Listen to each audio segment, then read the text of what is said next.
ଆପଣ ସବୁବେଳେ ଭାବନ୍ତି ଯେ ଆମେ ଭଗବାନ ପାଖକୁ ଯାଇପାରୁନୁ, ଆମର ଡୋରି ଲାଗୁନି। କିନ୍ତୁ ବେଳେବେଳେ ଜାଣିଛନ୍ତି, ଆପଣଙ୍କ ଭକ୍ତି ଯଦି ପ୍ରଖର ଥିବ, ଆପଣଙ୍କର ସମର୍ପଣ ଭାବ ଥିବ, ଭଗବାନ ନିଜେ ତାଙ୍କର ଧାମ ଛାଡ଼ି ଆପଣଙ୍କ ପାଖକୁ ପଳାଇ ଆସିବେ। ବହୁତ ସୁନ୍ଦର ପ୍ରସଙ୍ଗଟି ଆପଣଙ୍କୁ ଜଣାଉଛି। ଏଇ ଦାସନ ଦାସର ଜଗନ୍ନାଥଙ୍କ ପାଦ ପଦ୍ମରେ ଅଶେଷ ପ୍ରଣାମ। ବହୁତ ସୁନ୍ଦର କାହାଣୀଟି ଆପଣଙ୍କୁ ଶୁଣାଉଛି। କାହାଣୀଟା ନୁହେଁ, ସତ କଥା। ବୃନ୍ଦାବନରେ କୃଷ୍ଣଦାସ ବୋଲି ଜଣେ ଲୋକ ଥିଲେ। ସେ ତାଙ୍କର ସବୁ ସମୟ ଭଗବାନଙ୍କ ସେବାରେ ହିଁ କଟୁଥିଲା। ଛୋଟବେଳୁ ତାଙ୍କର ବାପା ମା ମରିଯାଇଥିଲେ। ସେ ଛୁଆବେଳୁ ହିଁ ଭଗବାନଙ୍କୁ ବହୁତ ଭଲ ପାଆନ୍ତି। ତାଙ୍କର ପ୍ରତିଟି କଥାବାର୍ତ୍ତା, ପ୍ରତି ଚାଲିଚଳନ ସବୁ ଭଗବାନଙ୍କ ସହିତ ହିଁ ଯୁକ୍ତ ହୋଇଥିଲା। ଯେତେବେଳେ ସେ ଛୋଟବେଳୁ ଭଗବାନଙ୍କୁ ବହୁତ ଭକ୍ତି କରୁଥିଲେ, ଘରେ ଲଡ଼ୁ ଗୋପାଳଙ୍କୁ ପୂଜୁଥିଲେ। ଆସ୍ତେ ଆସ୍ତେ ଯେତେବେଳେ ସେ ବଡ଼ ହେଲେ, ସଂସାର ପ୍ରତି ବିରାଗ ଆସିଲା। ସେ ବାହାସାହା ହେଲେନି, ଭଗବାନଙ୍କୁ ହିଁ ଧ୍ୟାନ କଲେ।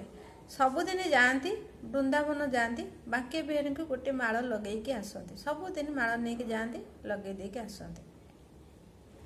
ଆସ୍ତେ ଆସ୍ତେ ସେ ଭଗବାନ ପାଖରେ କଲେ ଗୁହାରି ଯେ ମୁଁ ତୋତେ 12 ବର୍ଷ ମାଳ ଲଗେଇଦେବି, କିନ୍ତୁ ଯେଉଁଦିନ 12 ବର୍ଷ ପୁରୀ ଯିବ ତୁ ଆସିବୁ, ମୋତେ ମୋ ପାଖରୁ ମାଳ ଲଗେଇକି ଯିବୁ। ତାପରେ ଏମିତି ସେ ସବୁଦିନ ଯାଇ ମାଳ ଲଗେଇ ଦିଅନ୍ତି। ଏମିତି ତାଙ୍କର 12 ବର୍ଷ ହେଇଗଲା। ଯେଉଁଦିନ 12 ବର୍ଷ ହେଇଗଲା, ସେଦିନ ସେ ତାଙ୍କୁ କହିକି ଆସିଲେ, ଦେଖେ ମୁଁ ତୋତେ ସବୁଦିନ ମାଳ ଲଗେଇ ଦେବାକୁ ଆଉଛି, କିନ୍ତୁ ତୁ କାଲି ମୋ ଘରକୁ ଯିବୁ, ମୁଁ ତୋତେ ଖୁଆଇବି, ଆଉ ତୁ ମାଳ ଲଗେଇ ମୋ ପାଖରୁ ଆସିବୁ। ଯେଉଁଦିନ 12 ବର୍ଷ ପୁରିଗଲା, ସେଦିନ ସେ ସେଠୁ ଯାଇ ତା ପରଦିନ ସକାଳୁ ଗାଧପାଧା ସାରି 56 ଭୋଗ ତିଆରି କଲେ, ଆଉ ଗୋଟେ ସୁନ୍ଦର ମାଳ ଗୁନ୍ଥିଲେ। ଗୁନ୍ଥି ଦେଇକିରି ନିଜେ ସଜବାଜ ହେଇକି ରହିଲେ ସେତିକି ବେଳେ, ଯେ କେତେବେଳେ ଆସିବେ ସେ ମାଳ ଲଗେଇବେ, ଆଉ 56 ଭୋଗ ଖାଇବେ ମୋ ସାଙ୍ଗରେ ବସିକି ଏଇଠି, ମୁଁ ତାଙ୍କୁ ଖୁଆଇଦେବି। ଏମିତି ସକାଳ ସମୟକୁ ଅପେକ୍ଷା କରି ତାପରେ ଆସିଗଲା ଦିନ 12ଟା। କାହିଁ ଏପର୍ଯ୍ୟନ୍ତ ଆସୁନି, କାହିଁ ଏପର୍ଯ୍ୟନ୍ତ ଆସୁନାହାନ୍ତି। ମନେ ମନେ ଭାବିଲେ, ନା ଏତେ ବହୁତ ସାରା କାମ ଥିବ, ଏତେ ଭକ୍ତ ଆସିଥିବେ, ସମସ୍ତଙ୍କ କଥା ବୁଝୁଥିବେ, ତେଣୁ ଟିକେ ଡେରି ହେବ। ତାପରେ ଧୀରେ ଧୀରେ ଅପରାହ୍ନ ହେଲା, ଏପର୍ଯ୍ୟନ୍ତ କାହିଁ ଆସୁନାହାନ୍ତି। ସେମିତି ଭୋଗର ମାନେ ସଜେଇକି ରଖିଛନ୍ତି, ମାଳକୁ ଧରିକି ରହିଛନ୍ତି, କେତେବେଳେ ସେ ଆସିବ। ଏମିତି ଅନେକ 4ଟା ବେଳେ ହେଇଗଲା, କାହିଁ ଏପର୍ଯ୍ୟନ୍ତ କାହ୍ନା ଆସୁନି। ବୋଧେ ସମସ୍ତଙ୍କ କଥା ବୁଝୁଛି, ଆଉ ନିଜେ ସମସ୍ତଙ୍କୁ ସବୁ କଥା ବୁଝି ସାରି ଭୋଗ ସେଠୁ ବି ଭୋଗ ଲଗେଇ ସାରି ଆସିବ କି କ'ଣ।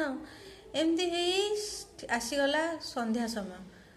ଦେଖିଲି ଯେମିତି ନ ଆସୁଛି, ରାଗରେ କ'ଣ କଲେ, ସବୁଯାକ ଭୋଗକୁ ଗୋଟେ ଗଣ୍ଠିଲି ବାନ୍ଧିଲେ, ଆଉ ସେ ଫୁଲମାଳକୁ ଧରିଲେ, କହିଲେ ମୁଁ ଯାଉଛି, ଆଉ କେବେ ବୃନ୍ଦାବନ ଆସିବିନି, ପଳେଇବି କୁଆଡ଼େ। ଆଉ ଏମିତି ଯାଉ ଯାଉ ବାଟରେ ଦେଖିଲେ ଯେ ମାନେ ଗୋରୁପୋଲ, ବଡ଼ ଗୋରୁପୋଲଟେ ଆସୁଛି। ତା ଆଗରେ ଚାଲିଛନ୍ତି 10-12 ବର୍ଷର ଗୋଟେ ବହୁତ ସୁନ୍ଦର ବାଳକ, ବଡ଼ ବଡ଼ ଆଖି, କୁଚକୁଞ୍ଚିଆ ଚୁଟି, ମୁଣ୍ଡରେ ମୟୂର ଚୂଳ, ଆଉ ବଇଁଶିଟେ ହାତରେ ଧରିଛନ୍ତି। ସେ ଚାଲିଛନ୍ତି ତାଙ୍କର ଆସିକିରି।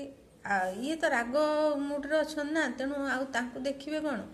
ଗୋରୁପୋଲ ଆସୁଥିଲେ ବୋଲି ଟିକେ ରହିଗଲେ, ରହିକିରି ସେ ଗୋରୁପୋଲ ଧୂଳି ଉଡ଼େଇ ପୁରା ଆସୁଛନ୍ତି। ବହୁତ ବଡ଼ ଗୋରୁପୋଲ। ତାପରେ ସେ ରହିଗଲେ ସେଇଠି। ରହିଗଲା ବେଳକୁ ପାଖକୁ ସେ ଛୋଟ ବାଳକଟି ଆସି କହିଲା, ବାବା କୁଆଡ଼େ ଯାଉଛ? ନା ମୁଁ ଯାଉଛି ଯୁଆଡ଼େ, ତୋର କ'ଣ ଗଲା, ମୋତେ କିଛି କହନା।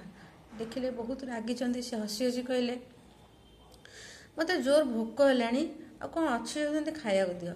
ଇଏ ରାଗରେ ଅଛନ୍ତି। ସେ ଗଣ୍ଠିଲି ଖୋଲିଦେଲେ, ଖୋଲିକିରି କହିଲେ, ଏଇ ସବୁ ନେ ଖା। ନା ନା ନା, ମୁଁ ହାତରେ ଖାଇପାରିବିନି, ଦେଖ ମୋ ହାତ ସାରା ଗୋବର ଲାଗିଛି, ଧୂଳି ଲାଗିଛି, ମୁଁ କେମିତି ଖାଇବି, ମୋତେ ଟିକେ ଖୁଆଇ ଦିଅ। ତାପରେ ଇଏ ବସି ତାଙ୍କୁ ଖୁଆଇ ଦେଲେ। କିଛି ସମୟ ଖୁଆଇ ଦେଲା ପରେ କହିଲେ, ମୋତେ ଟିକେ ଗୋଟେ ମାଳ ଲଗେଇ ଦିଅ, ତମେ ଗୋଟେ ମାଳ ରଖିଛ ନା କ'ଣ, ମୋତେ ଲଗେଇ ଦିଅ।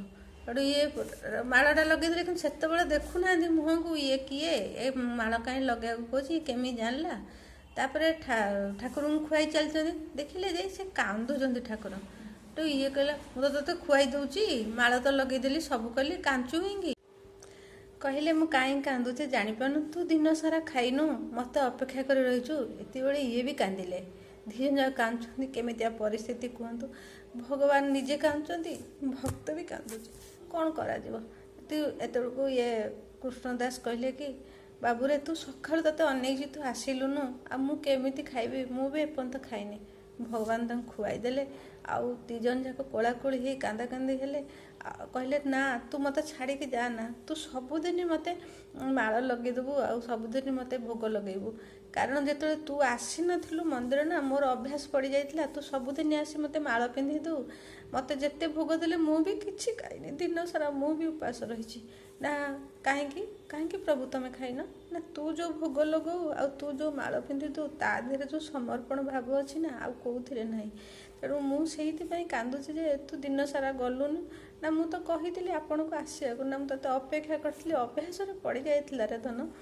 ନା ହଉ ମୁଁ ଏଣିକି ସବୁଦିନ ତୁମକୁ ମାଳ ଲଗେଇଦେବି, ଆଉ ମୁଁ ଆଉ ଅଭିମାନ କରିବିନି, ମୁଁ ସବୁଦିନ ଯାଇ ଭୋଗ ଲଗେଇଦେବି ତମ ପାଖରେ। ପ୍ରଭୁ କେତେ ସୁନ୍ଦର କଥା କହିଲେ, ଭଗବାନ ନିଜେ ଚାଲି ଆସିଲେ, ତେଣୁ ସେ ନିଜେ ଆସିଗଲେ ଭକ୍ତ ପାଖକୁ। ତେଣୁ ଏଇଥିରୁ ବୁଝନ୍ତୁ ଯେ ଭଗବାନ କେତେ ସରଳତା ଆଉ ସମର୍ପଣକୁ ଭଲ ପାଆନ୍ତୁ। ଆପଣ ଖୋଲା ମନରେ ତାଙ୍କୁ ଭଲ ପାଆନ୍ତୁ ଓ ସମର୍ପଣ ଭାବ ରଖନ୍ତୁ, ନିଜର ମନର କଥା କୁହନ୍ତୁ, ଦେଖିବେ ସେ ଆପଣଙ୍କ ପାଖରେ ସବୁଦିନ ଆସି ହାଜର ହେଇଯିବେ ଆଉ ସବୁବେଳେ ଆପଣଙ୍କ ସାଙ୍ଗରେ ହିଁ ଥିବେ।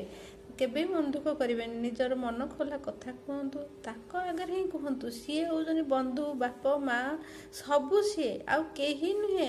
ଆଉ ସବୁ ହେଉଛନ୍ତି ମାୟା, ସିଏ ହିଁ ହୋଇ ପ୍ରକୃତ ହେଉଛନ୍ତି ଭଗବାନ, ସିଏ ହିଁ ଈଶ୍ୱର, ସିଏ ହିଁ ଅନନ୍ତ କୋଟି ବ୍ରହ୍ମାଣ୍ଡର ନାୟକ, ସବୁ ସେ ହିଁ କହୁଛନ୍ତି। ଆପଣ ମନ ଖୋଲି ତାଙ୍କ ସାଙ୍ଗରେ କଥା ହୁଅନ୍ତୁ, ସମର୍ପଣ ଭାବ ରଖନ୍ତୁ, ବହୁତ ଆଦରଣୀୟ ହୋଇ ଉଠିବେ। ଆଉ ଶେଷ ସମୟରେ ସେ ଆପଣଙ୍କ ପାଖରେ ହିଁ ଥିବେ, ଆପଣଙ୍କ ପାଖକୁ ହିଁ ନେଇଯିବେ। ସତ କଥା, କୃଷ୍ଣ ଦାସ ଶେଷରେ ଯେତେବେଳେ ବୟସ୍କ ହେଇଗଲେ ସେ ନିଜେ ଭଗବାନ ପାଖକୁ ଯାଇଥିଲେ, ତାଙ୍କ ଦେହରୁ ଗୋଟେ ଜ୍ୟୋତି ଭଗବାନଙ୍କ ଦେହରେ ମିଶିଗଲା।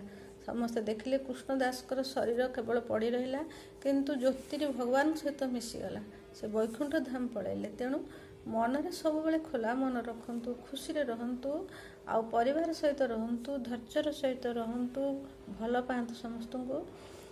ଜୟ ଜଗନ୍ନାଥ।